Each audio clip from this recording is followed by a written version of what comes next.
What's up, beautiful people? It's Pretty Girl Love Trap content. And yes, Raising Kanan season 3, episode 9. We get into it, y'all. It's first Sunday, and I'm so sorry. I had to push the live back just a little bit because, y'all, Deacon Johnson needed to get some juice for communion this morning. He went to Walmart and he could not figure out Sister Jenkins' EBT code. So he came back with nothing. So y'all, we have some leftover red Kool-Aid that we just gonna serve with the crackers. I hope that's okay.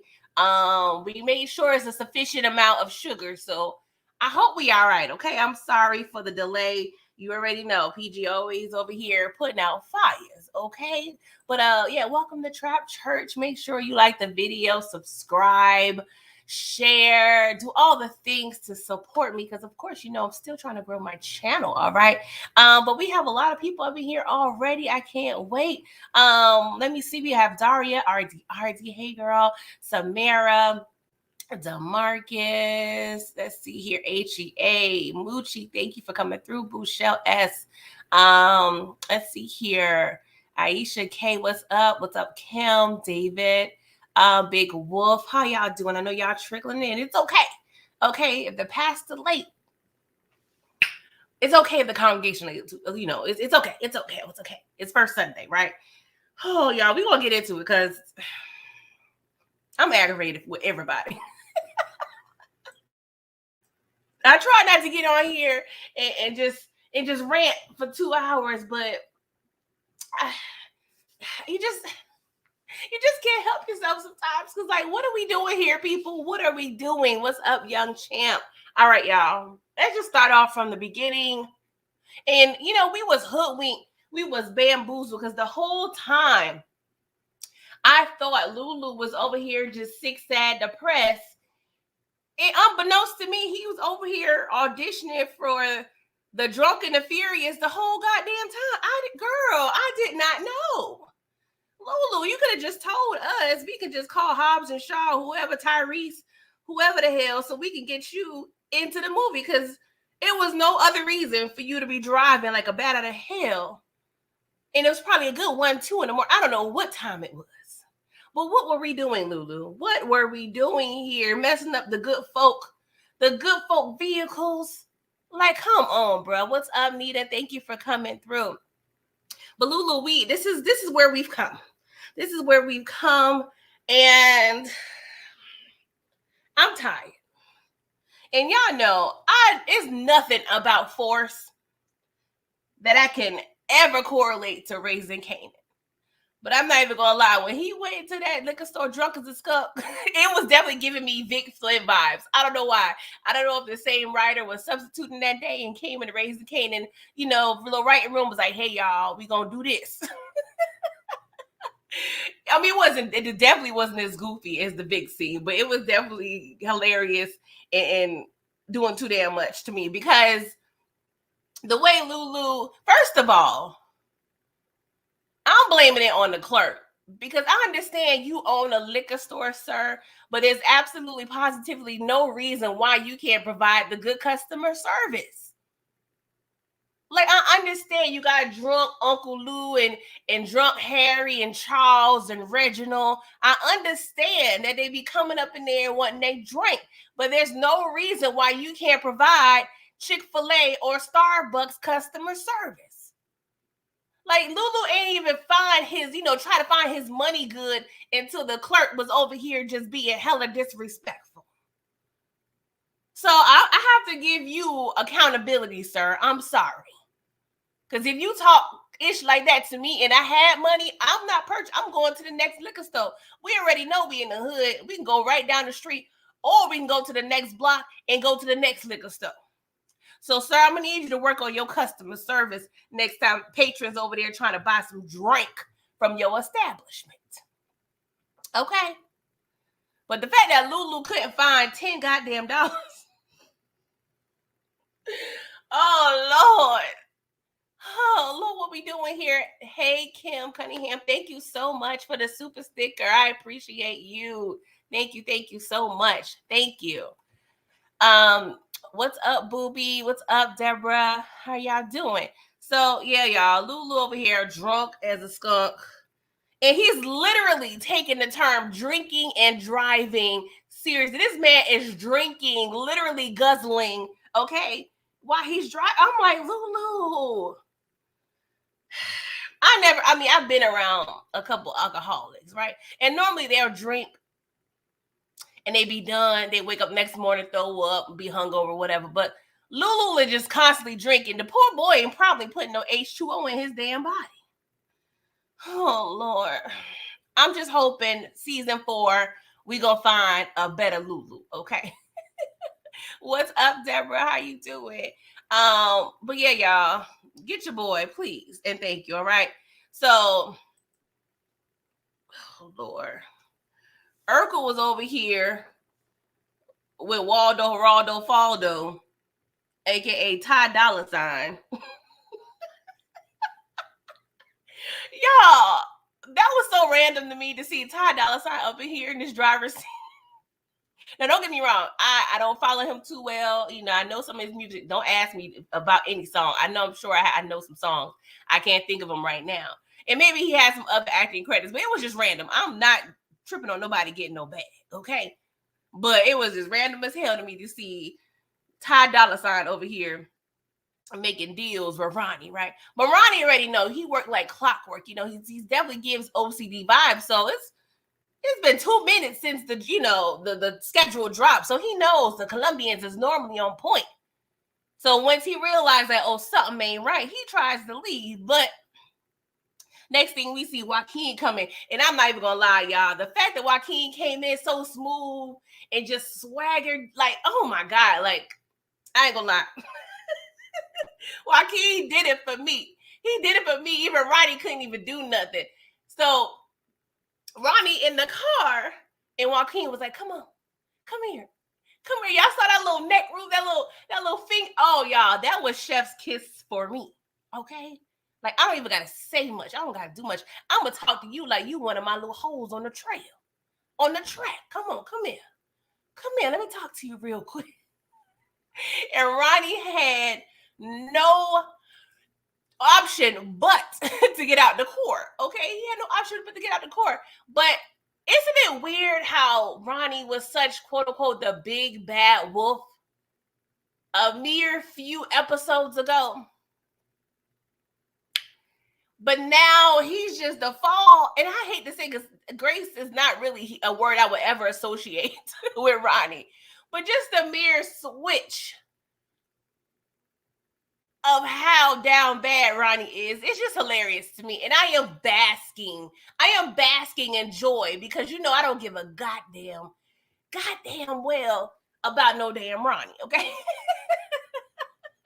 But just the fact that you over here playing bodyguard, okay, to Whitney Houston, aka Kanan, it's hilarious to me. Hilarious. And now you ain't got no connect. That's all you had to do was listen to your brother the first damn time. That's all you had to do, Ronnie. That's all you had to do.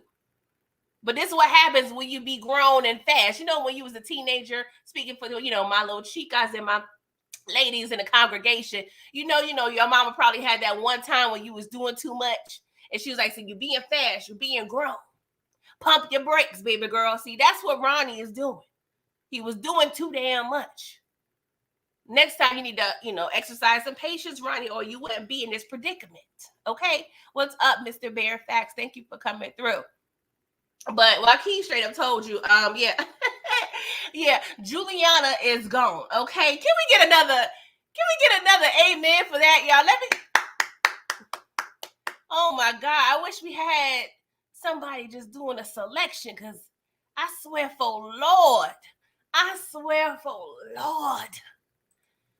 that just the mere fact that somebody can verbally out loud say that Juliana is no longer here, like that low-key brought like some tears of joy. Tears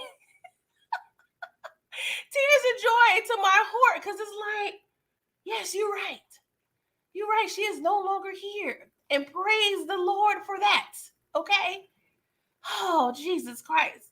So He was like, whatever relationship you had, okay, in any capacity, it's done. It's finito, okay? No more, all right? And of course, we talk about Juliana here with Joaquin and Ronnie. And what is the only thing on Ronnie's brain? Raquel Thomas. Now, Rock did have something to do with this, but this man, I swear, I cannot wait. I cannot wait to see the Ronnie and Rock scene because I'm tired. I am tired, Ronnie. You give it all the accountability to Rock. But at this point, you want the smoke. You messing with the sun, right? You want the smoke? Okay, you gonna get the smoke. And then we have, speaking of Raquel Thomas, everybody in this scene go, on their merry way. Ronnie's gonna go home, pout, and dive in a bowl of honey nut and cry in fetal position. You know what I'm saying? He gonna do what he do. So the next morning, we see that the operation's up and running, right? Marvin, he's overseeing the packing and logistics of the company. We selling that her on, y'all. It's definitely on and popping, okay? We got the special sauce. The special sauce is now available, okay? So make sure you ask for the special sauce. No duck sauce, no soy sauce, no yum yum sauce, no mambo sauce, no ketchup, no hot sauce, nothing. You ask for the special sauce if you want that work. Now, I'm just a little concerned if somebody just get a little curious and want some special sauce with their shrimp fried rice and they get something a little extra. So we got to be a little careful. I wanted us to be a little more specific when we're using codes when it comes to these drugs and these Chinese spots, okay? So we're going to see how far this goes with this special sauce situation. But I'm here for it, okay? So Rock and Juke, right? They meet at Lamont's. This was the most heartwarming scene of it all, y'all. I'm not even gonna lie. I almost shed a little thug tear because this is a scene. We already know the end of Juke, whatever, but I am enjoying the evolution of it all, right? So they have a, sit down at Lamont's. And, she's asking Juke about how she feel about the show. And she's nervous, blah, blah, blah. And then she was like, yeah, we got this letter in the mail. I thought it was Kanan, so I opened it up anyway. What's up with this girl? You trying to go into the army? I said, first, Raquel Thomas, you're not just going to slip that little lie in our goddamn face, okay? Because I know when you saw, I don't know what it was labeled, United States Army or whatever. When you saw that, you double check. Because there's plenty of times where I done got my neighbor's mail. So if I get something that look a little weird, I'm going to look and see who was addressed to, okay? You can't tell me that you thought it was Kanan. No, damn well your son in the army is definitely not something that's ever gonna be in the same sentence, okay? So Rock, it was cute or whatever, but girl, stop lying. Stop lying. We don't have time for that, okay? Told you. Always lying. That's all she does is lie. Yeah. I'm just saying, girl. Please and thank you, okay? But, Juke was like, well, I don't really know what I want. But it's cool, I'm trying to figure this all out. And Rock, she gave the most encouraging speech or whatever, telling Juke, I just want to be happy, want you to be happy, want you to find your joy. And then, of course, just the way Jukebox is trained for the past 18 years of being Kanan's carrier, of course, her brain goes to Kanan, okay? Because she's looking at Rock and she's always equating Rock to Kanan and vice versa. That's how she's been trained in this damn family, that she's low-key number 2 when it comes to Raquel Thomas. So she was like, you talked to Kanan yet? And, Rock, she was like, we ain't really on the same page. She was like, you know what, I could go, and talk to him. But Rock, she kind of, redirected, the conversation. And she said, I've been talking to you about Kanan your whole life. I'm here to talk about you and only you, girl. Because it ain't never been right for me to always expect you to be, Kanan's, protector, what have you. And as a big cousin, that's kind of expected because I'm second to the youngest cousin in my family of boys, okay? I don't have No, on my mama's side, my grandmother, she had 5 kids, 4 boys, and my mom was a baby girl. All my uncles had sons, okay? So I was the first girl from my mom, so I had nothing but men, nothing but testosterone in my family, okay? So what was every other man's job in the family's job? What was that? What was they doing? Protecting me, PG, okay? Nothing else mattered when I popped out of my mama's vajayjay, okay? I was the golden child, and you couldn't tell nobody nothing else, okay? Every cousin of mine's main job when it came to coming over to grandma's house was making sure I I was fed, I was taken care of, okay? So unfortunately, and I'm not sure if this is a cultural thing, I do feel like a lot of like Spaniard, cultures are the same way. But when it comes to cousins, like we low key brothers and sisters at the end of the day. So it's definitely normal for the older one to look out for the younger one. All right. But y'all, you could just see the way Juke smiled when Rock was telling her these things. Oh my God, like the thug tears was flowing. And this was the first scene where I felt like Jukebox really felt seen as a person, an individual, not an entity of something else. And it was really good to see because I do feel like she was seen again when she finished her Butter performance. Like it was just, I feel like it was something that's pivotal and something that was necessary for Juke's story. Because I feel like this is what she's going to go through in life, and this is what hardens her because we see her, experiencing joy and happiness, but it always get cut short with the bull-ish. And so, her and Kanan had a conversation a few episodes ago in the pizza shop where, Kanan was like, nothing good ever comes, or happens in Southside Jamaica, Queens or whatever. So, Juke is kind of being programmed and learning, unfortunately, that when some good happens, it's not going to last long. Something is going to stop dead in her tracks, regardless if she has something to do with it or not. It's sad to see. It is definitely sad to see. We'll get into Butter a little bit, but I definitely thoroughly enjoyed this conversation between Rock and Juke because Rock, at the end of the day, is pretty much her mother anyway. Okay, shout out to Kenya.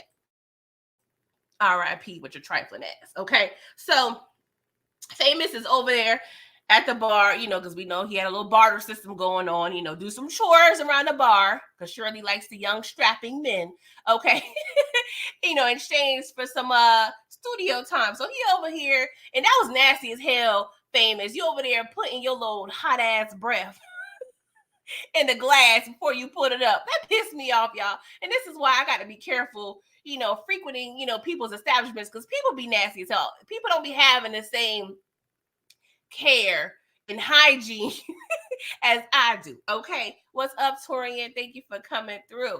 So, yes, Torian, you missed the juice. Actually, everybody did. Like I said earlier, we was late at church because Deacon Johnson forgot Sister Jenkins' EBT code at Walmart. Therefore, we ain't had no juice this morning. We just got some leftover red Kool-Aid we gonna serve with the crackers, okay? Sorry. And it's not the regular crackers, y'all. It's Ritz crackers. I'm gonna just cut that up a little bit. And we gonna have a good time first Sunday, okay, Tori? Yeah, my bad. My bad. I tried. All he had to do was call, but he didn't do it. He ain't been right since the accident, okay? So Famous hear his song playing in the back, in the studio, right? And who we see? Shirley is with this old fogey named Lowell, okay? And he over there listening to the song with such great passion. He was like, ooh, the rawness, the roughness, ooh, gives me a chance to mold him. So he's asking about, Fame's story. And Fame, politely interjects. And I'm like, Famous, you should have stuck a little bit in the back just to see what they talking about. Like, I hate that when y'all damn well listening to a conversation about you, but y'all come in the wrong time. No, let them talk a little bit so you know what you're working with. I'm just saying, people don't know how to snoop. People don't know how to snoop. But, and then let me explain, Lowell is an old friend of Shirley. He owned a few indie labels, right? And so, Famous, he explains like, hey, it's about me, this song, give me the credit. Lulu, of course, produced it or whatever. So Lowell wants to get a meeting on the books, right? And he asked Famous, you want to get into some trouble? Y'all, this is definitely giving me Clive Davis vibes, y'all. Clive Davis. I said, look, Famous, please run, because they gonna corrupt your little tail. You got that little pretty little Puerto Rican hair. You got that pretty little Puerto Rican hair. Oh, child. Now, Famous, I'm gonna just tell you this 92. So there's an up and coming intern for Uptown Records, y'all. And his name is Puff Daddy Famous. So if you hear the name Puff Daddy, Uptown Records, Howard University, the Hamptons, if you hear any of these keywords, I'm gonna need you to run, Famous. We don't have time for that. Famous, let me just tell you, whatever you hear, do not go over there to any meeting that's in the Hamptons or that has anything to do with Puff Daddy, okay? I'm just saying, I'm just giving you some wise advice from the future, okay? Please and thank you. We don't need no Me Too situations over here with Famous. That would not be cute. That would not be cute. You over here with your Puerto Rican hair, okay? Oh, gosh. So, Marvin, he has a super break into Lou's nasty ass apartment because he ain't heard from Lulu in days. Now, Marvin, let me understand this, right? So you pressing Raquel Thomas real hard about Lulu needing help, right? You mentioned this several times. Oh, he need help. And you know he's down bad. Now, I could give Raquel Thomas a little bit of grace because she hasn't been around Lulu as much when he's been drunk as a skunk. But you seen this, Marvin, but you thought it was okay enough for you to check on Lulu after not speaking to him in days? Make it make sense. I'm pretty sure you're having daily meetings with Gerald, but you let it go days without hearing or speaking from your brother. Like, Marvin, I love you to death, but I gotta call a thing. Like, what are we doing here? The way Lulu going, you need to speak with him every 12 hours, if not more, okay? Like, what we doing? But Lulu ain't in the apartment. And Marvin said, all right, Super, we need to lock up, but don't steal nothing. I got phonographic memory. Phonographic memory. I said, what in the hell is that? Marvin, what is phonographic memory? Y'all, that took me out. That was second to the Lebanese situation. Shout out to Marvin for always gonna F up a word, okay? What's up, Anthony Rogers, Detroit Kings, 303 Better Made? How y'all doing? Thank y'all for coming through. Make sure y'all liking this video, okay? Let me drink some of this red Kool-Aid real quick while y'all listen to this little quick commercial. It's Pretty Girl Loves Trap content. You are listening to the soothing sounds of Pretty Girl Loves Trap content. And the trappiest content you, yes, I said you, can listen to. All right, y'all. Thank you. Lord. So, I'm so aggravated. I'm so upset. You really let it go days without talking to your drunk ass, snitching ass brother. Like, this makes no sense. You know how many snitching that Lulu could have done in a matter of 48 hours? Oh my God, lock him up in a cage. Like, what we doing? So Marvin, he goes to the trap house and asks the dealers, like, yo, like, I need y'all to put a word out, APP out on my brother. I'll put money on it. Like, give me the word. And of course, they looking like, And they was like, yo, what's up? So they pretty much tell him that a liquor store was robbed and Lulu did it. I said, who the hell seen Lulu? And that's what I'm talking about. That's what I'm talking about. Like, I don't understand how you can go days without talking to your brother. All right. Let's talk to Captain Burke. Let's talk about him. Captain Burke went over there to see Captain Baptiste. And all we was missing was some Captain Crunch, y'all, because I'm hungry. I'm hungry, y'all. But Captain Burke asked Captain Baptiste not to close Burke's file because Malcolm Howard has set her up, okay? So we need to investigate this situation. Of course, Captain Baptiste, he's pro Howard. Like, he's like, no, Howard ain't do nothing. He's a decorated officer. And, Captain Burke had to put his kahunas on the table. Like, sir, you forgot. You forgot who I am. And I'm like, yeah, you forgot who you was, Captain Baptiste, because didn't you and Captain Burke work together back in the day? But you over here sticking up for Howard, okay? But Captain Burke discussed Nicole's dad and him filing an ID complaint, about his daughter, whatever. And so Captain Baptiste raggedy ass talking about, yeah, Laverne, she was a friend of the dead girl. Laverne is Marvin's daughter. Like, all the light bulbs is coming out. He was like, well, how did I forget that? Because you're over here not doing your job. You're all over here complaining that the feds ain't including you in the information of what's going on with the biggest case going on in Southside Jamaica, Queens. What the hell you been doing, Captain Baptiste? Eating Dunkin' Donuts all goddamn day? Like, come on, make it make sense, bro. What are you doing the whole damn day? I know you pulling in a good 12 hours, but I'm sure you over there watching Young and Restless and Price is Right, whatever the hell you doing over there in that office. So he called Captain Tanner, and Captain Tanner get his incompetent ass up in the mix. Oh my God.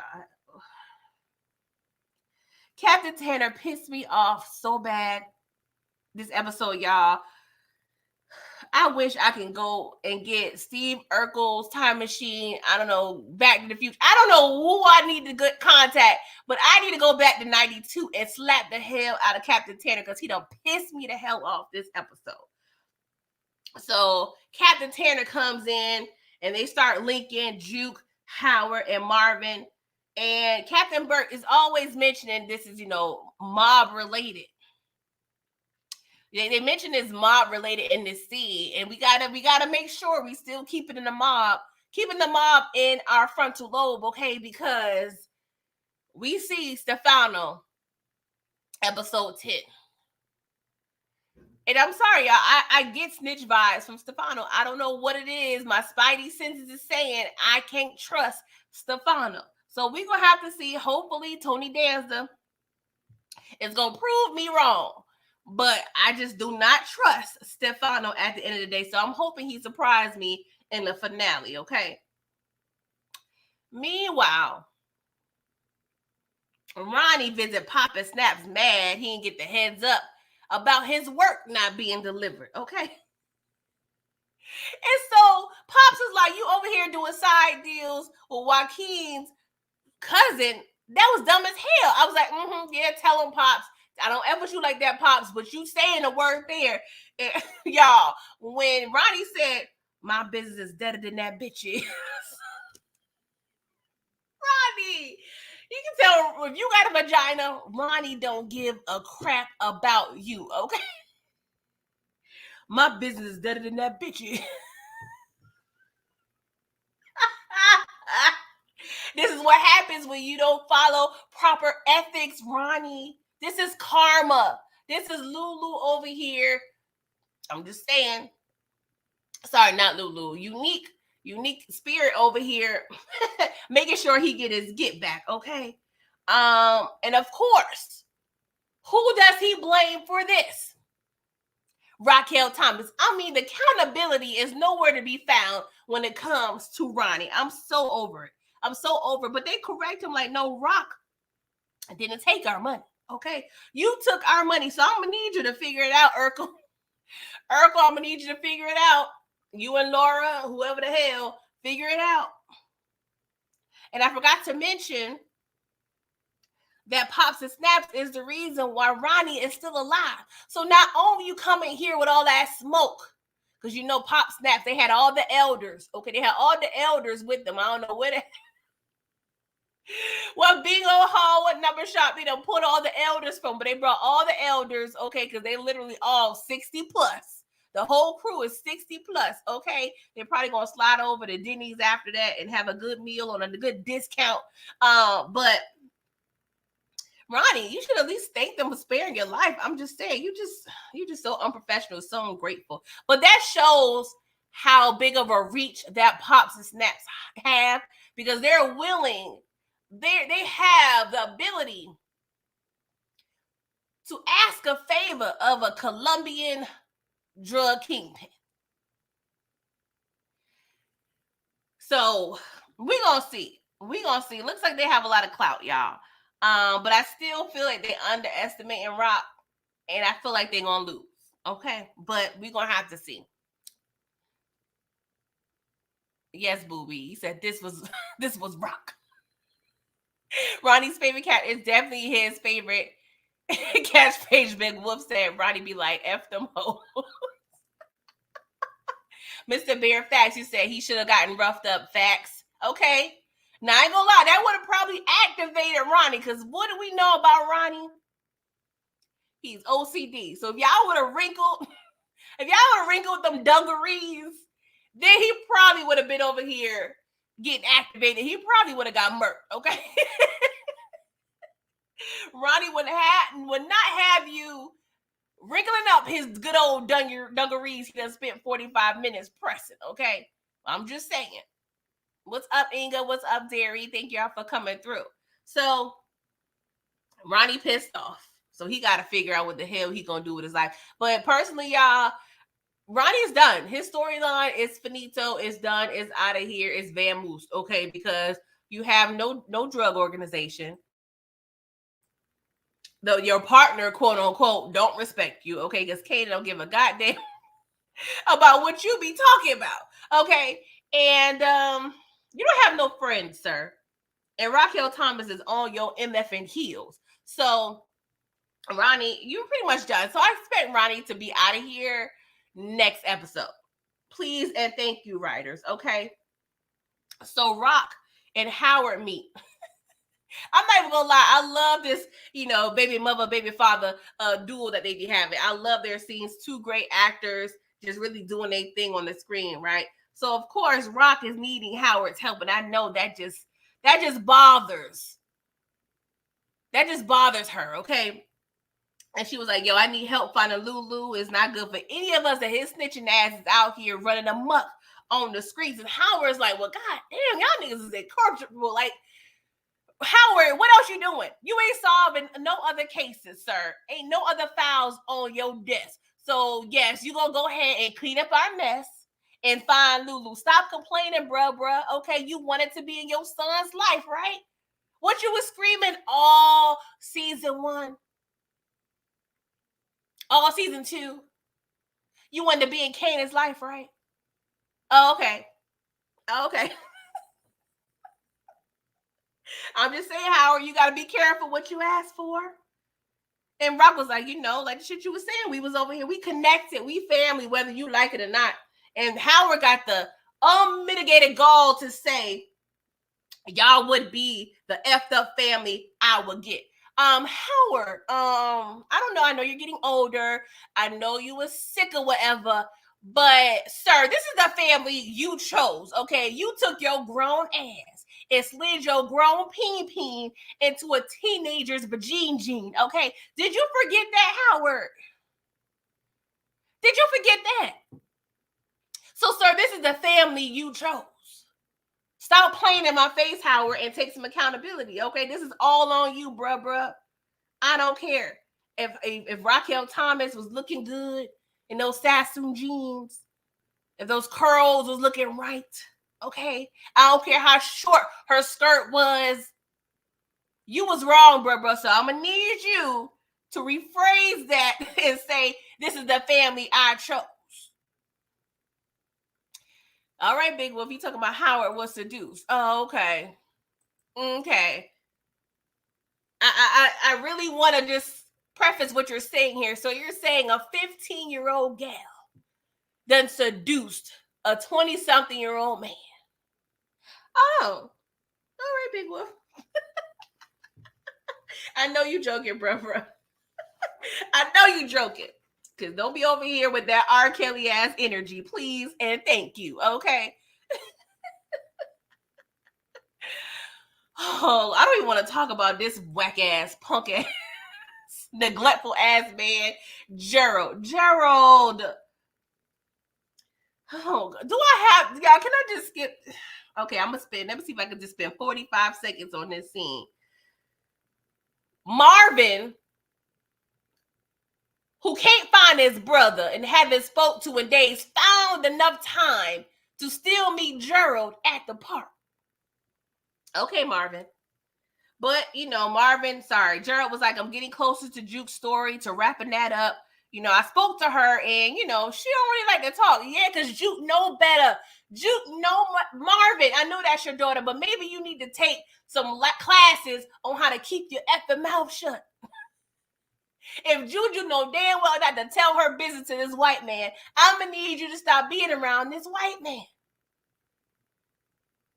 Oh, my God. But you can tell Gerald feeling a little guilty, all right? So he's trying to, close out this little friendship with Marvin. He was like, you know what, this conversation, it's, they're really helping me. I feel like I've been delivered, okay? So, I don't want to be a burden. We could be good on, our little meetings. I was like, Gerald, you been a burden. You still ain't paid Marvin for the 5. Did you pay Marvin back for the 5? Marvin been over here being Martha Stewart to your damn daughters, cleaning up your house, baking cookies, and over here you talking about you don't want to be a burden. You been a burden. Pay him back. Sorry, I feel like this is my money. Pay him back his bread and shut the hell up. But Marvin, he being a good friend, he was like, oh, you breaking up with me? You breaking up with me? He was like, Gerald, he already know he done effed up. So, furthermore, Gerald is supposed to attend Juke's performance at the mall. Your entire family is going to be at this performance, Marvin. And you want this druggie around your whole family. Oh, my God. So at this point, y'all, I'm stressed out when it comes to this performance. I am stressed the hell out because we got too many elements over here that's going to be at this damn mall. So Marvin, he goes because he said he got other things he need to do. Meanwhile, Famous goes over to his old apartment. The fact that he got the knock in the very apartment that he let me not. Ronnie, wasn't you upset when it seemed like Unique wasn't doing enough for you when it came to the business? Wasn't you upset that you feel like he wasn't being productive? Well, what the hell are you doing? What the hell? I don't see you ripping and running the streets of Queens, Ronnie. You over here with your boss, Kanan, doing whatever the fuck. But you thought it was cool to be pressing Unique, even though you didn't see Unique in that damn house sitting on the couch with you. But Famous, he trying to find Lulu because it's money on the line, okay? It's money and possible, assault from P. Diddy on the line, okay? So he is trying to find Lulu, and Kanan had the nerve to say he don't F with his family no more. I'm saying, damn, you threw the whole family away, Kanan? Okay, all right, cool. But Ronnie, being the bodyguard, he over here assaulting Lulu. All right, you keep playing. You think being a bully all cute. I cannot wait till he get murked next episode. I cannot wait. I'm so tired. I mean, this man pushed. That's the thing that pissed me off. And I hate this because I sound very much after school PBS special. Pick on somebody your own size, Ronnie. I don't see you hurting nobody who's really a formidable opponent to you. You got this, Puerto Rican little teenager kid with pretty hair over here just trying to see what's going on with his friend. But you feel like it's necessary to rough him up. It was so bad, y'all, when Famous fell on that floor. Even Kanan had to come out like, God damn. Kanan is about tired of Ronnie. I swear to God, he is tired of Ronnie's ass, okay? He about to fire Ronnie. For real. Literally and figuratively. So, Kanan, you could tell, I think Kanan's kind of wanted his friendship back just a little bit. Because he was like, damn, being around Famous is much better than being around Ronnie's old depressing ass. Ronnie over there just always with a screw face. They probably over here having F-Rock meetings all damn day. That's probably, he definitely loved Kanan because he hate Rock so damn much. So Kanan tells Famous, Juke got a little performance at the mall. Everybody gonna be there. He said, I'm gonna be there. I was like, okay, you say I'm gonna be there real heavy, Kanan. Do you want to be with your friend a little bit? Like, I really think Kanan kind of is wanting to be friends again with Famous. He's missing Famous because Ronnie is no pleasure to be around. And so Ronnie had the nerve to say, you going to the mall when we ain't got no business no more? Kanan said, what you worry about? I can do the F I want to do. Ronnie, you need to come to the mall with Kanan so you can find some better drip. I know for damn sure I'm tired of seeing that windbreaker, Ronnie. You need to come to the mall too so you can get your little something because I'm tired of your ass, Ronnie. Find you a couple outfits. Oh my God, Ronnie don't want to associate nothing that equals happiness. I swear, Ronnie, just off yourself. I'm not an advocate of asking and offer yourself. I am not, okay? But this is a great candidate right here. I am tired of Ronnie's ass. I'm tired. Because right now you went over here bullying the whole Southside Jamaica Queens to taking orders from a little pup, but you were supposed to be a big dog when it came to your brother. Make it make sense, Ronnie. Like, this is questioning, and like I said, I never try to question the writers of Raising Kanan because I feel like 90% of the time, for me, as a viewer and fan of the show, they get it right.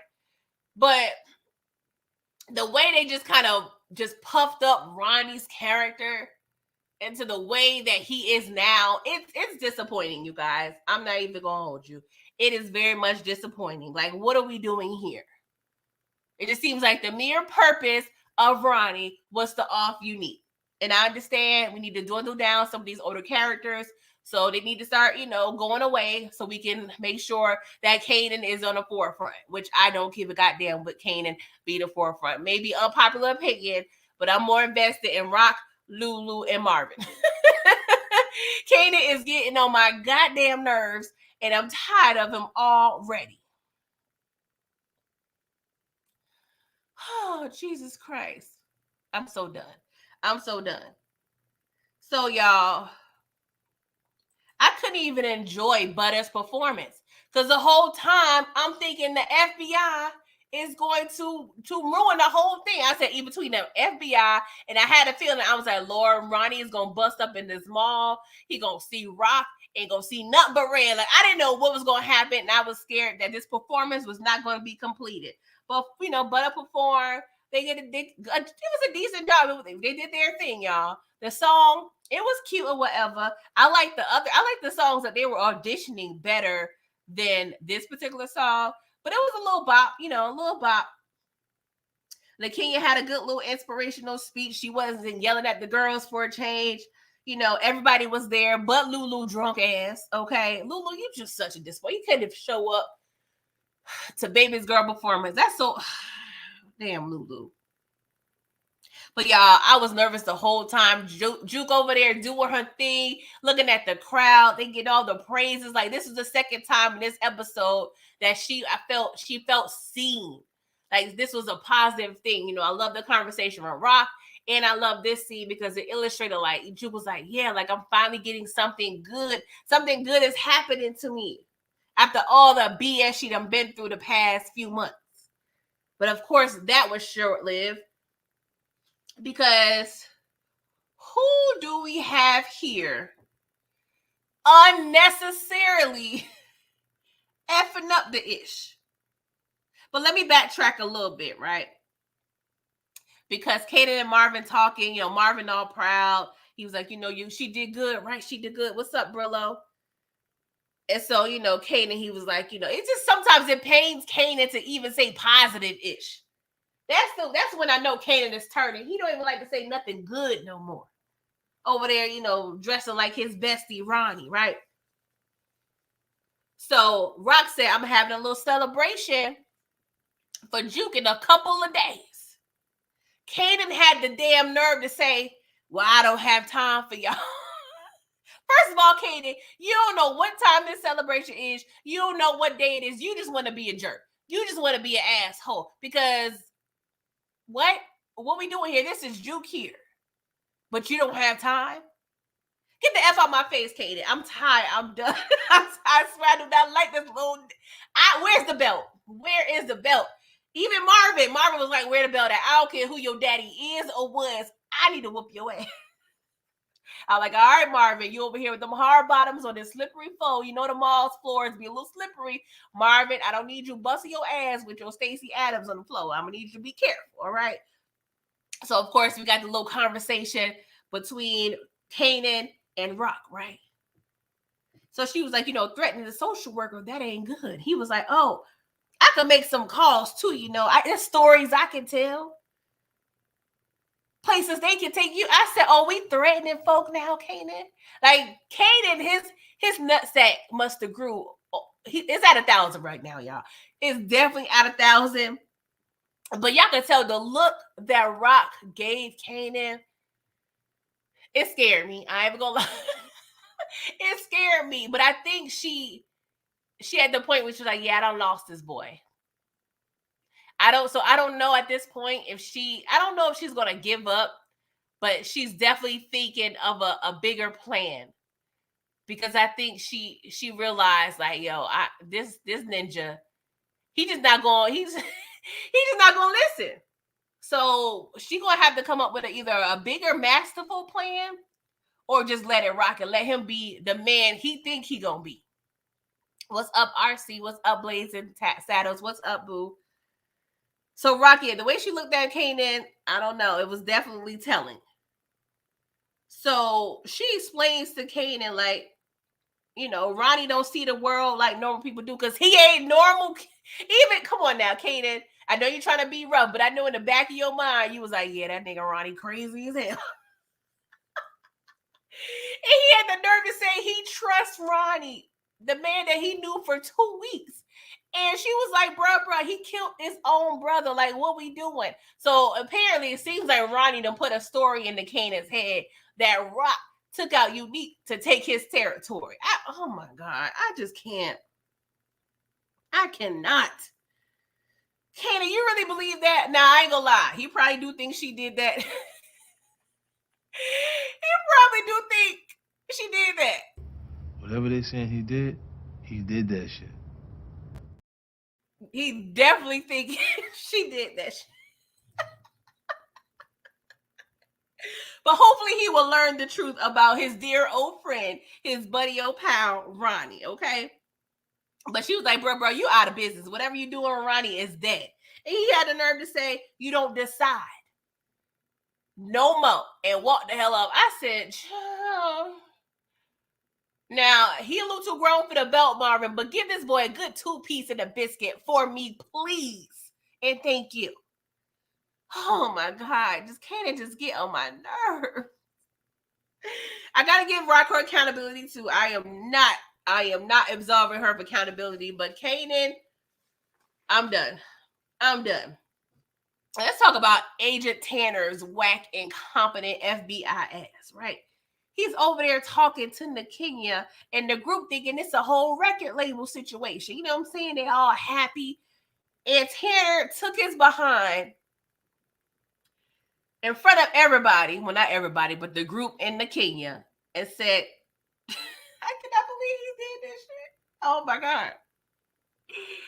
He told you, he said, I got questions regarding your family's connection to organized crime and other criminal activities. Bruh, if you ain't come here about me, get the F out the mall. Like, bro, what do we need? Like, are you serious, Tanner? Tanner, are you serious? You didn't even need to talk. Juke is 18. If you had something to say to Juke, say it to Juke. And you couldn't wait 10 more minutes. You couldn't wait to after the performance. You couldn't follow her to where her next spot was going to be and then ask her questions. You had to do this now, Tanner. And the fact that she exposed you because y'all really ain't have nothing. You really thought it made sense or was necessary to tell everything to Juice manager and then tell her and the group about the BS? And y'all really didn't have no evidence? What?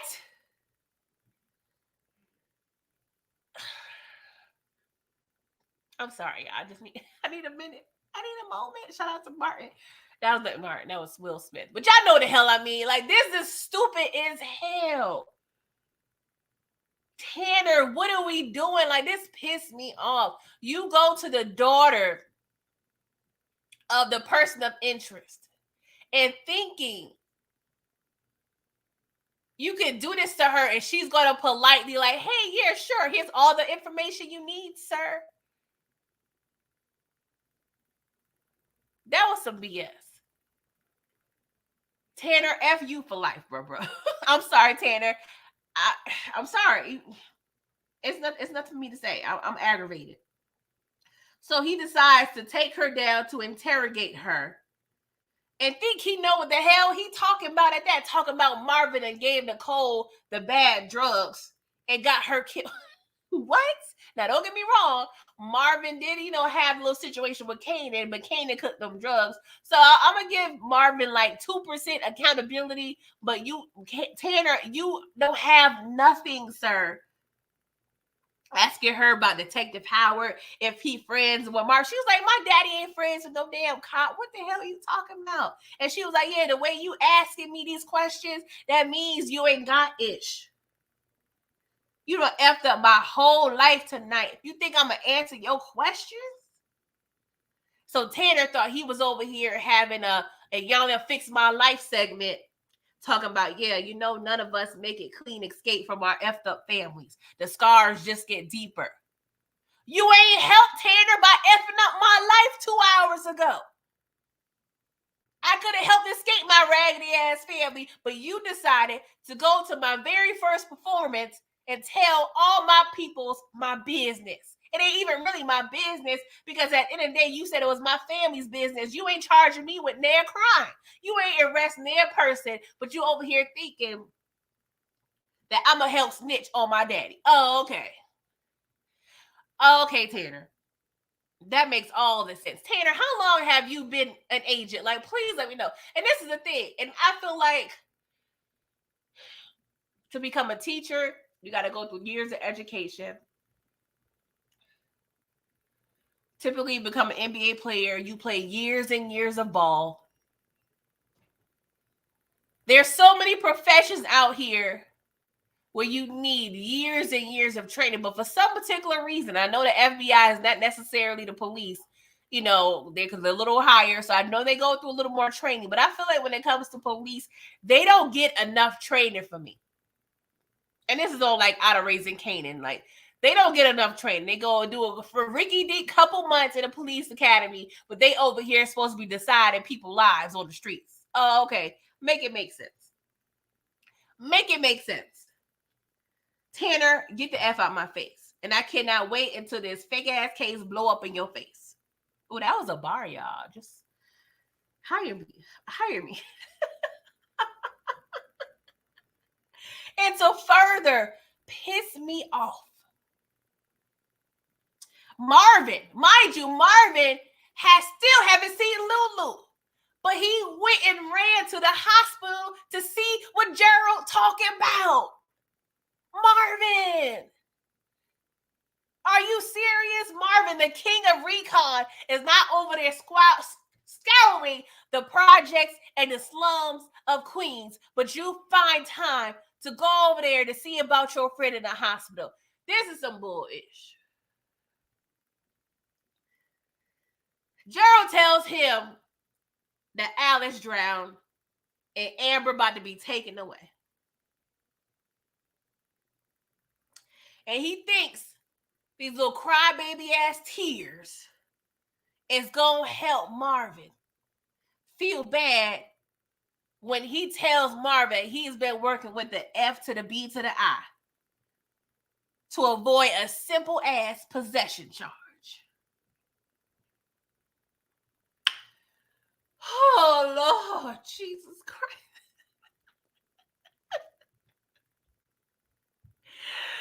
Like Gerald Demon had, you know that one beating you get as a kid that you just can't stop crying, and you get the snot and the congestion of it all. It's like the tears start mixing in with the snot running right down. Like Gerald was on that type of time. Like, I'm a horrible person. Like, shut up, Gerald. I don't want to hear it. You 45. Shut up. Sorry, y'all. I'm sorry. I don't feel bad for Gerald, not one bit, okay? You over here talking about you need to take the edge off. The edge off for what? Taking care of your daughters? You got a good job, Gerald. You got 2 beautiful little kids. But you still find time to feel sorry for your little trifling ass. Shut up. Be quiet out my face, please, and thank you. Oh, my God. So Gerald go home, feels sorry for himself, and proceeds to dope himself up with as much heroin he could possibly find.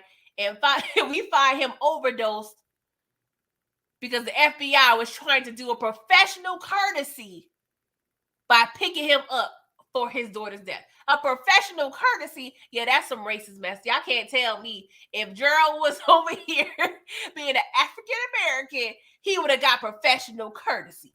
Get out of my face, FBI. All y'all need to be thrown the hell away. Can we get a new batch of FBI agents next season, please? And thank you, because I'm tired.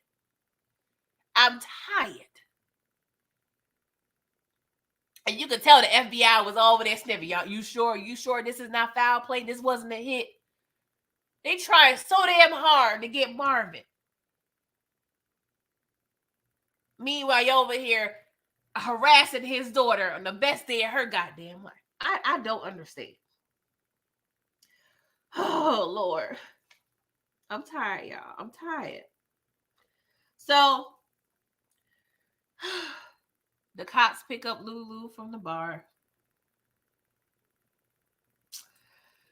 Lulu is drunk as a... Shut up. Let me just give a head clap. Malcolm Baines, you are doing your thug fizzle in this role. Like, you are doing a fantastic job, sir. I have to give you your things. You are playing drunk ass, miserable ass, resentful, depressed, PTSD ass Lulu Thomas fantastically. Okay. So, and Brillo, I see your trifling ass comment and I am not going to refer to it. Okay.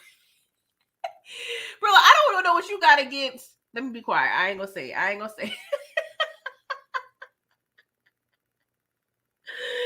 So Lulu's over there at the bar. The po-po take him to a little bando. Okay, a little bandit situation. And the police officer was like, this dude being chatty as hell. So Howard comes in. You know, of course, they was helping Howard find Lulu.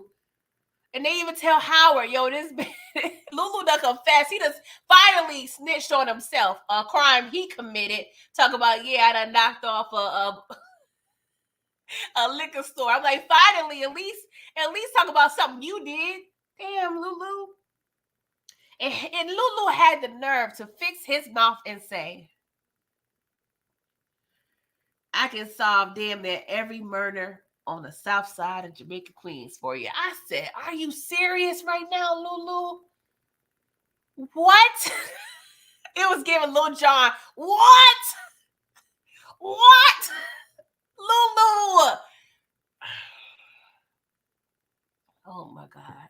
It's one thing being drunk, but being snitching ass drunk, that's a whole nother level. A whole nother level.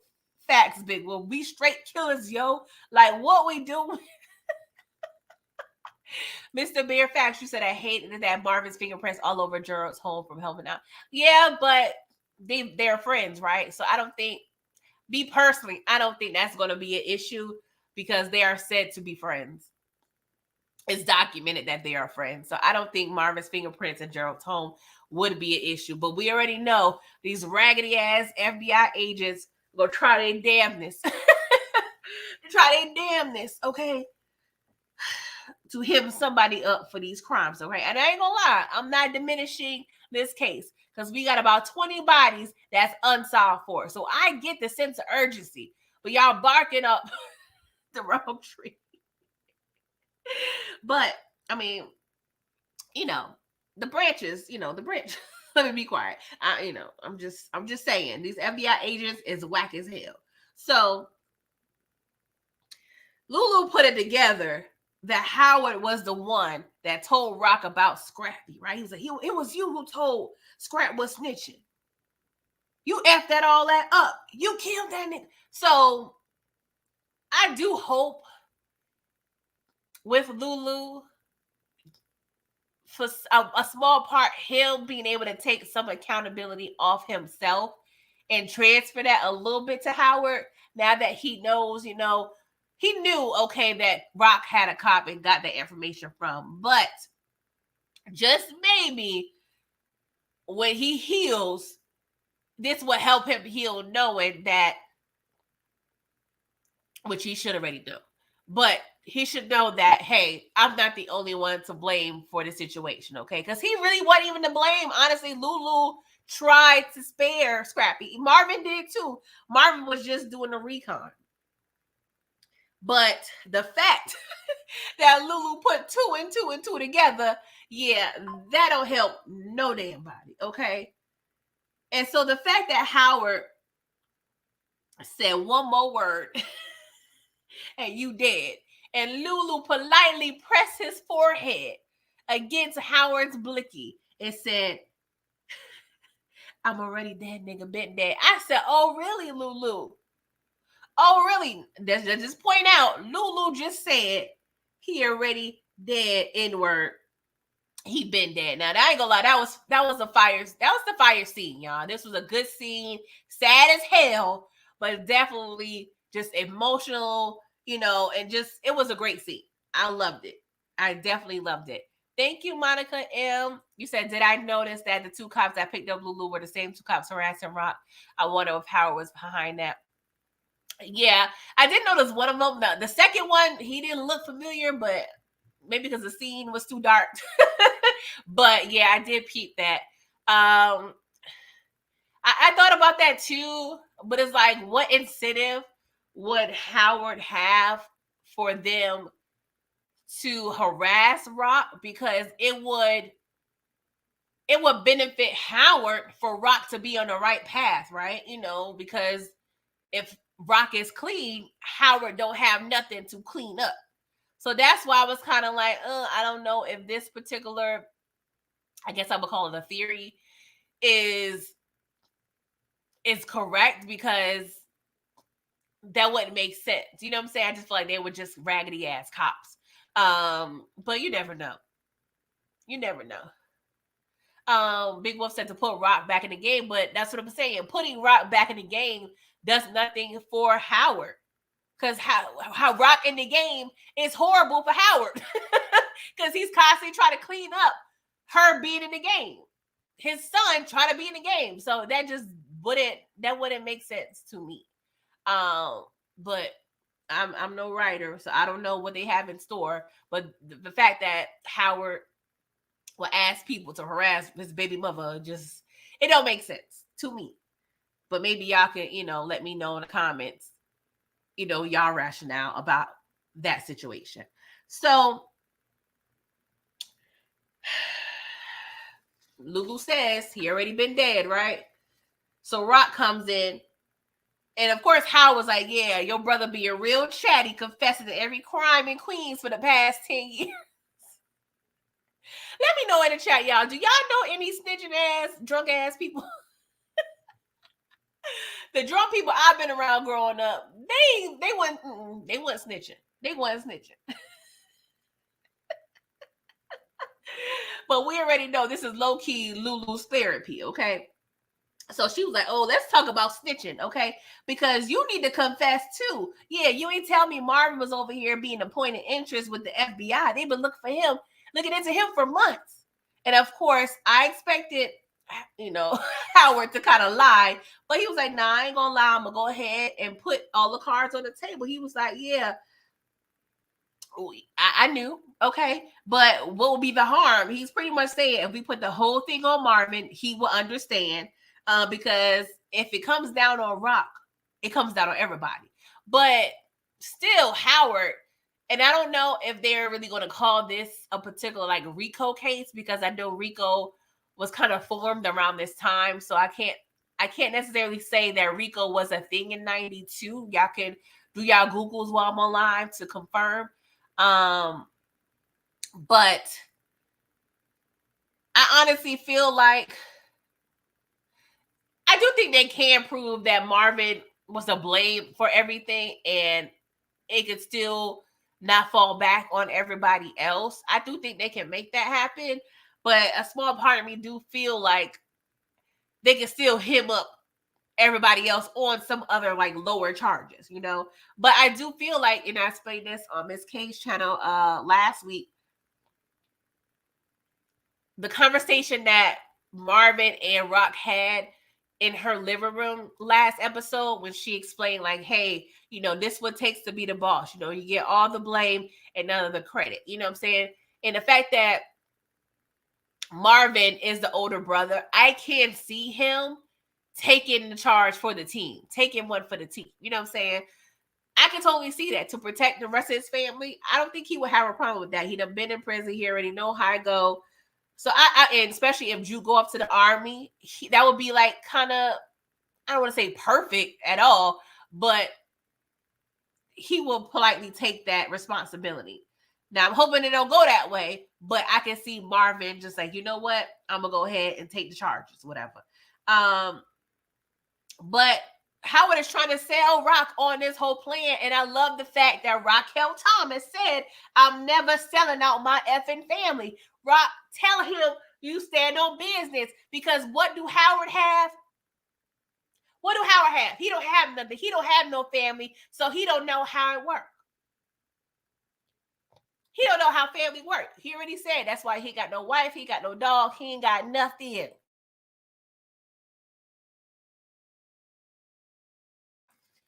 He don't know how family work. That's why he's ungrateful behind saying y'all will be the family I'm giving. Yeah, yeah, this is the family that you created, sir. So I'm gonna need you to sit down somewhere, Howard. But Howard had to be reminded again, because he had the nerve to say F you and yours, Rock. She said, mine is yours, nigga. I was like, yes. I don't know why I did like a City Girls, period. I was like, yes, period, Howard. What you got to say on that? What you got to say, Howard? Was mine is yours. We in this together. Together. Okay? What you talking about? So Howard, after a busy day and trying to set people up, he go back to the office, right? He goes back to the office, and Captain Baptiste calls him in, right? They try to line Howard up real good, right? They was like, you know what, Howard? Yeah, sir. Did you lean on James Bingham to go to IAD and file a complaint on Burke? And they try to be real slick, because they started giving him question after, like, damn, can we do one at a time, sir? Because they asked him about Burke, then they asked him about Marvin, and then Captain Baptiste was like, yo, why the F you ain't come to me? So Howard, being a trained professional bullisher, he was like, okay, oh, y'all want to play? All right, cool. Yeah. I went over there because you told me that Burke case needed to be handled ASAP to the pronto. Okay, so I did what I needed to do. And the reason why I ain't go to IAD myself is because I ain't no goddamn snitch. And I don't know nothing about no goddamn Marvin Thomas. What we talking about here? Okay? So he cleared up on real quick. Real quick, he was giving them that cute energy. Okay, if y'all know Juice, he was giving Captain Baptiste that cute energy. You ain't saying nothing now, right, big man? He had nothing to say. Captain Baptiste was sitting there looking dumb as hell. You ain't saying nothing now, right, big man? Ain't saying nothing at all. At all. Y'all thought y'all was going to catch him up. Not this episode. Not this episode. Howard had those explanations on deck. On deck, okay? He is a professional liar, okay? Because cops, low-key, to me, they're professional bullish artists. I mean, not all cops. There may be like 3 good cops out there, but at the end of the day, Marvin cleaned them up real quick. Even Tanner was over there. He didn't really have much to say because Tanner is a whack-ass FBI agent, okay? Oh, my God. Shout out to you, Howard. Shout out to you. Making Baptiste look like an idiot. Somebody, you told me the department couldn't handle any bad press and to close her case. Yes, sure did. Sure did. Sure did. And the fact he was like, relationship with Marvin, what? What are you trying to say? What are you trying to say? Like, he was asking, like, y'all trying to say I'm in business with a drug dealer?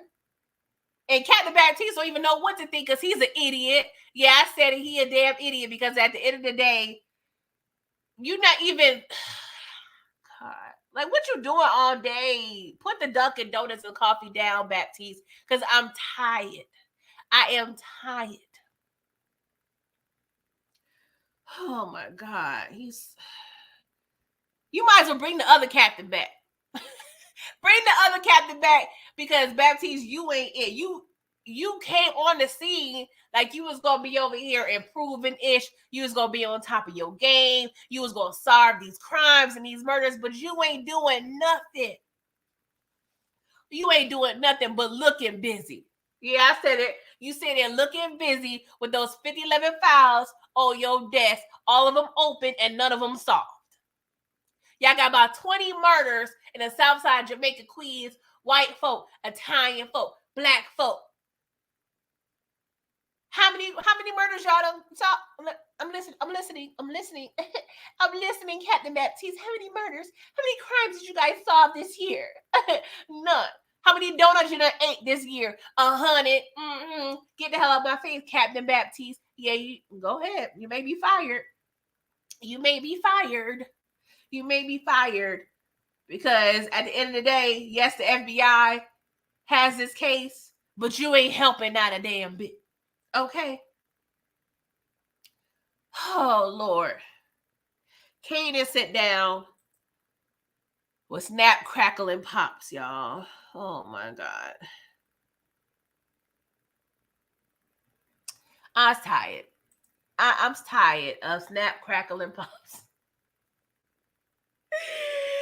And they sit Kanan down, the mere teenager that they done recruited 2 weeks ago.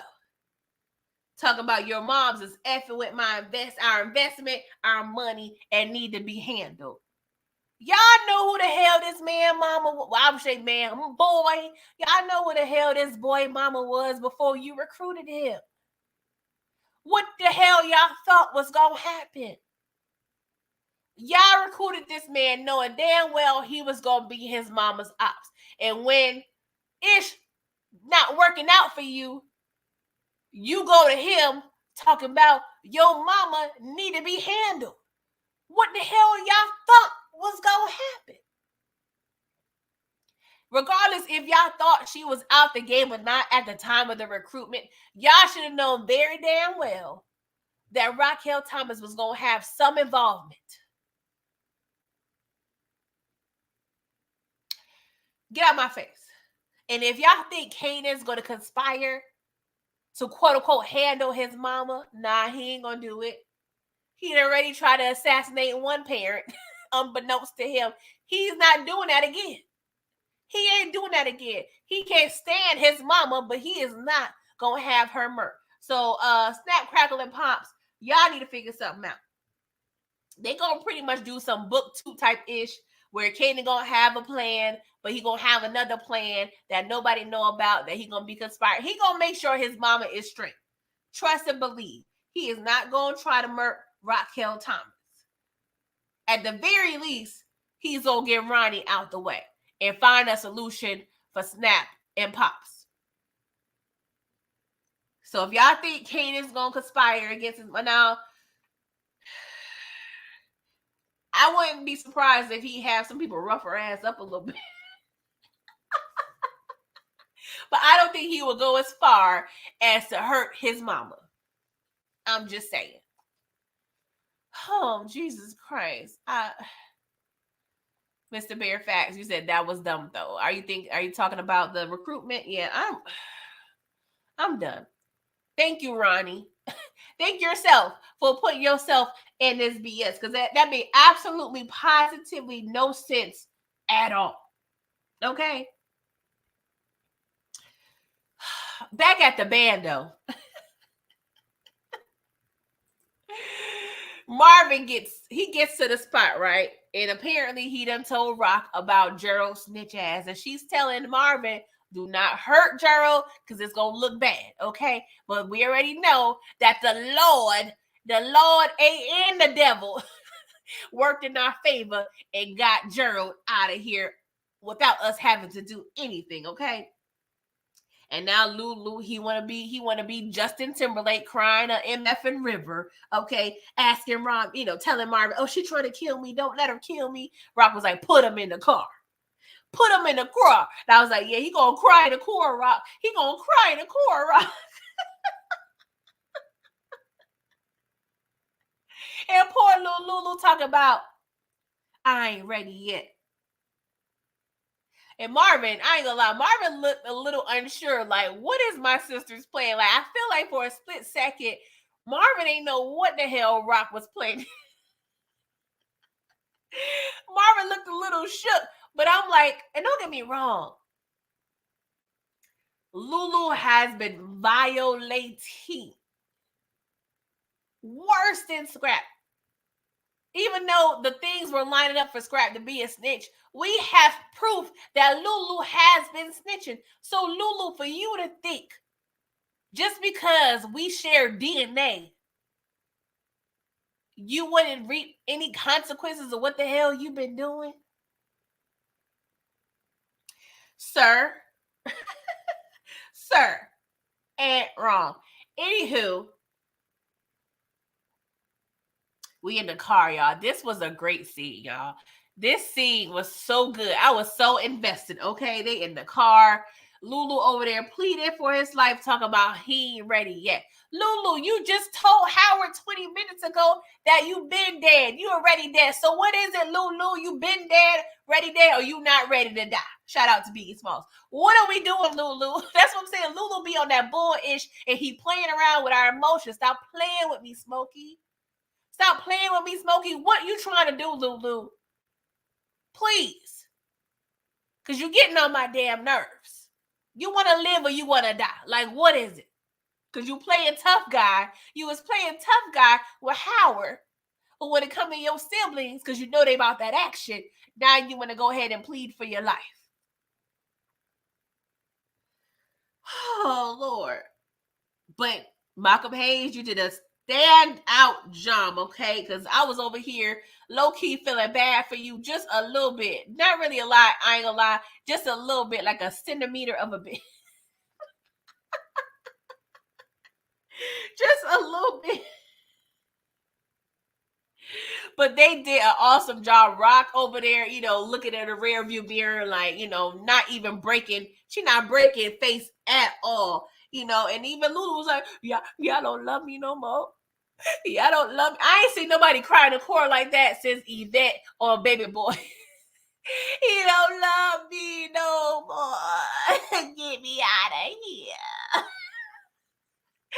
I ain't seen nobody cry that bad in the car since Yvette. I cannot, Lulu, get the hell out my face, because you've been over here being reckless as hell for weeks now. But now all of a sudden, now you want to plead for your life. You ain't ready yet. You ain't ready yet, but you been dead. And you like, what?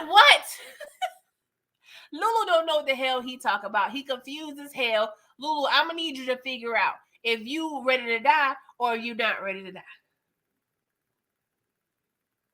I'm tired, Lulu. And you tell Marvin was heartbroken. He done told Lulu, Lulu, I do love you. He done gave Lulu a little drink he drank. Lulu over here crying while he drinking. Like, it's real sad, y'all. It's real sad. They ride off into the scary woods. And Lulu really think he about to die.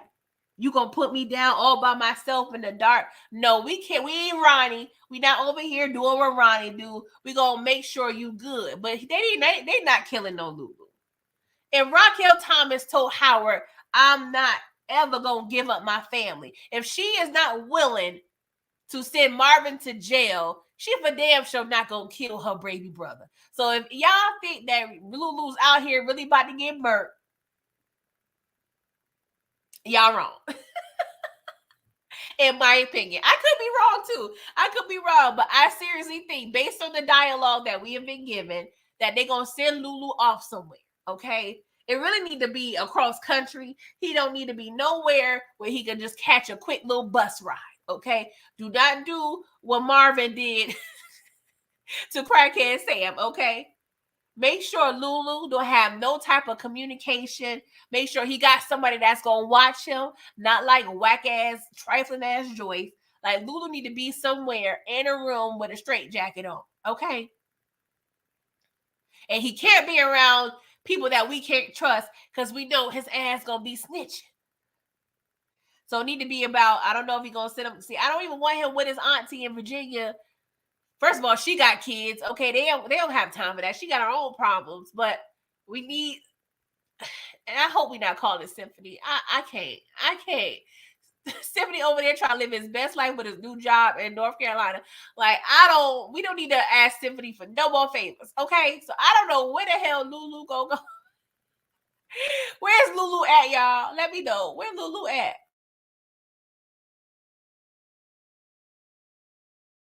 Do y'all have any ideas what Lulu gonna be? Candy Girl, you said this had me stressed.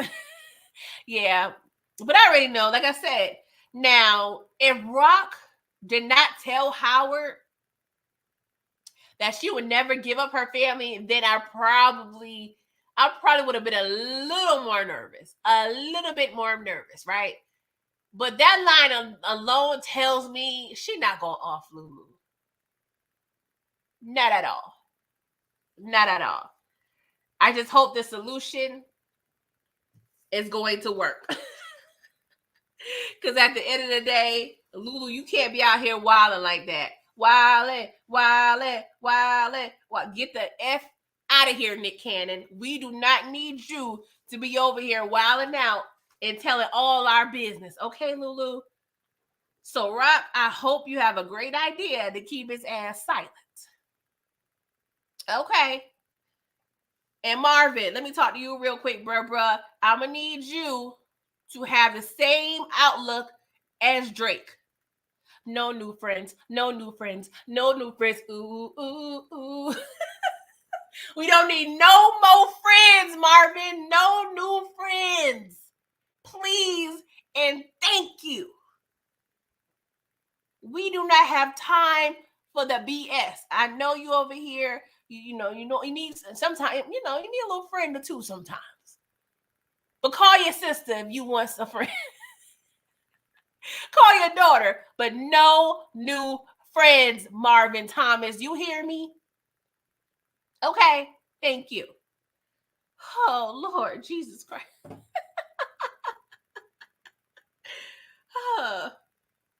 Hey, what's up, Nate? You haven't seen you before in the chat. You said they're sending Lou to a rehab. They gave him the drink because you can't get checked in sober. Thank you for your insight regarding you can't get checked in sober. I did not know that, but yeah, I definitely feel but that's the thing that's scary, right? Because if they send him to a legit rehab, I don't know. I don't know how it is if they really have like, you know how you have confidentiality agreements. I don't know how that works when it comes to rehab, because we already know Lulu been snitching like no other. So I don't know if anything he says is going to remain in the rehab. Like, I don't know their rules. If y'all know more, please enlighten me. But he does need professional help. So we're going to see. I'm just a little nervous that he'll be over there talking to the wrong folk. What's up, Taj Banks? New here. Looks like maybe I haven't seen you before in the chat. Thank you for coming through. You said Marvin be eating on every scene. Yes, he definitely be eating every scene. I don't think he was eating in the car though, because he was stressed out. But if y'all new here, please make sure you're subscribing, liking the video, doing all the things to support Mr. Bear Facts. You said I was thinking about that bottle Marvin gave him had poison in it. Y'all really think Marvin was gonna go here that far to poison his brother? Come on, I don't think that. Lulu is a liability. He's an F up. He's a drug. But at the end of the day, that's their baby brother. And not only that's their baby brother, they low-key helped created this monster. Now, I do have to start off at the head. I'm going to give Joyce and E-Train accountability because they were the parents, right? But they were neglectful. Therefore, Marvin had to go into the game. And, of course, Rock followed suit. And then Lulu was recruited as well. So, at the end of the day, they all...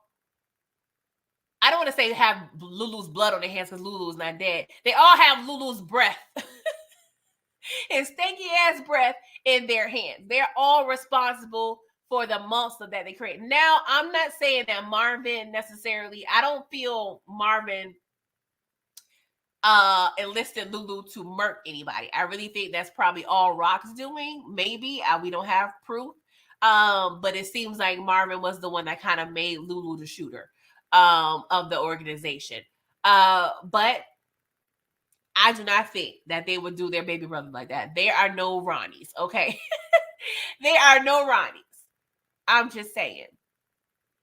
Thank you, Denon. I appreciate it. Thank you so much for the compliment. Please, thank you. Thank you. Listen to Booby. Sub up and hit the like button.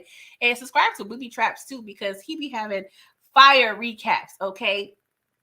So please subscribe to him as well. Y'all get a little stuffy. I hope I'm not coming down with nothing. But yeah, y'all. Great episode. What do y'all rate this episode on the scale of 1 to 10? What do y'all rate it? I'm gonna give it the first number that came to my head was like a 9.5. 9.5. That last scene took it over to the top for me. But I'll probably give it like a good 9-ish. I feel like the last scene kind of saved it. Not saying the other scenes were bad or anything. There was some cute stuff that happened, but the last scene definitely kind of earned a couple extra points. Shout out to the three of them. I know acting is in really conveying those type of emotions and settings are not easy. And I know acting is definitely a tough job. And they all three did. London Brown, Malcolm Hayes, Bettina Miller, like they really did their thing. They definitely need their flowers. Let's see here. Detroit, you said 9. Ronald Cameron, 8.5. Miss Inga, 9.5. HEA, 8.5. Mr. Bear Facts, you said we've seen shootings, stabbings, and stranglings. Might have well have poisonings. I mean, I wouldn't mind if it was poisonings, in another capacity. But Rock and Marvin poisoning Lulu, I don't think I will. I wouldn't like that. Now, I was all for Marvin, making Gerald have an overdose. I was definitely for that. But not in this situation. I'm not against poisonings, but not for this. Jay, what's up? You said 9 out of 10.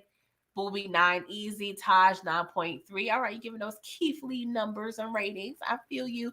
HEA said that's 9. Malcolm A performance facts. Yeah. Omar is acting, yes, his ass off, yes, for real. DeMarcus at 8. They definitely have the most solid cast ever. And it's interesting, right? Because, Michael Rainey and Gianni Palo. I think that's how you pronounce it. I feel like I messed it up. You know, they have the Crew Has It podcast, and you know, they've kind of mentioned how the sets are different. Like book 2 set, you know, behind the scenes, it seems like more lighthearted, you know, a little more fun versus the Raising Kanan. They're a little more reserved and strict, but you can tell why, you know, I'm gonna just say you can just tell why, and the difference of the caliber of shows, why not saying like it's not fun, but you could just tell it's a different level of acting in Raising Kanan, as you would see, you know, comparing it to book 2. Like this is by far not even in the same league, honestly, if you ask me. I'm just saying, I like book 2. I enjoy it. But when it comes to the acting and the performances, Raising Kanan has it. I'm sorry. It's no comparison at all. So Force, take notes. Okay. Take notes. I mean, you probably take all the notes and probably fail the test still. But please, everyone that's in the Power Universe that's not a part of the Raising Kanan cast, please, this is how you do it. This is how you Montel Jordan the ish, okay? This is how you do it. Great casting, incredible chemistry. Like, I can't ask for anything else. I'm just saying. Raising Kanan. And to each his own. Like I said, some people, that's not their, you know, favorite spinoff. I resonate with it because this brings me back. You know, I'm a 90s New York baby. Sorry, 80s New York baby, but I kind of, you know, saw a lot of things. This is in the 90s. So this is definitely resonating with me. But somebody that's 23 and, you know, from California, just as an example, they may not relate to this show as they would book 2. So to each his own, but I feel like this is great television here, you guys. Okay. 313 Better Made, you said 8.7. Shell S, what's up? You said they killed it, 7.5. Length Strikes Again. Damn, can't even get 55 minutes. Yeah, they decreasing the time a little bit, little by little. I see what y'all doing, stars. Stop playing with us. Stop playing with us, stars. Give us an hour. But, you know, they have to do the opening, indie credits, theme song, you know, recap of the previous. So it's a lot they have to do, but they've been slick. But we watching the time, stars. So stop cheating us, okay? Young Champ, you said 9.5. Okay. Inga, you said Raising Kanan is your favorite. All right, boo. But yeah, definitely solid episode. Not sure what to expect in the finale. I do see, you know, I just feel like Kanan's going to come through for his mama. He probably ain't going to like it in terms of, you know, effing his own self up in a sense with what he's trying to do. But I do feel like at the end of the day, he's going to come through for his family. But yeah, y'all, that was it. I need to take some medicine because I'm feeling a little stuffy, okay? What else do I have going on? On Tuesday, me, Detroit, Tamika's Den, we will be covering Griselda. Okay, Griselda is a limited series that's on Netflix. The 6 episodes. We're gonna be kind of discussing and breaking down that show on Tuesday at 8:30. So please come through. Y'all still got time to watch the episodes. Okay, if y'all want to come through and join in on a conversation. I'm excited to talk about this show. I definitely enjoyed it. Sofia Vergara did her thing with this. So please come through on Tuesday. And of course, I'll be back here for the finale. Depending on what the finale bring, I may come at y'all immediately after the episode. We gonna see. But you already know, Trap Church, it is what it is. I will be breaking down BMF. I'll be doing a rewatch of season 2, like a refresher, if you will, so we can get ready for season 3. So I expect to do that on Sundays as well. I'm going to be grouping the recaps. So, for instance, I may recap episodes 1 through 3 and 1 through 4 until we get caught up with the whole season, because we do have like a couple weeks break between Raising Kanan and BMF. So between Sundays and Wednesdays, Thursdays, I'll be recapping BMF. So please stay on the lookout for that. I will keep y'all updated in the community tab. Of course, we got some other things in the works, but please support your girl. Please subscribe. Please like the video. I enjoyed rocking with y'all. And thank you for rocking with me, okay? Because y'all could be anywhere else on a Sunday morning, but y'all over here listening to me rant. So thank you again. I appreciate y'all. Please make sure y'all like the video, subscribe, do all the things, and I hope you enjoy the rest of your weekend, and I will catch y'all later.